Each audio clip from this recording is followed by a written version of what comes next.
May mga manugtudlo ta mga sinulat Moises nagamungko diya daw gamba ta ira nakaugalingan. Mano taggambal kanunan ta ilingtan. Iya na ambal, insulto ta otoridad ta Diyos. Ula duman na makapatawad ta mga sala, daw dili Diyos nang. Pero naman Isus nag-isip danenan ta ilingtan daw dayon paambalan din. Manutak gaisip ka ta ilingtan. Hindi ta darwan na mas dali ng buhaton ko na antayin na mama na dili kapanaw. Ambalon ko na napatawad iya ng mga sala. O ambalon ko na kananan, mangon, daw mangon din iya na nagaan, daw manaw.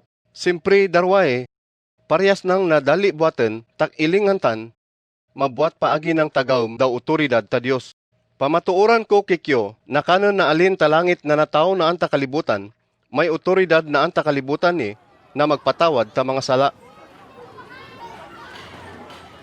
Gasugo aki kaon, mangun ka, deno nagaanuan, daw muli.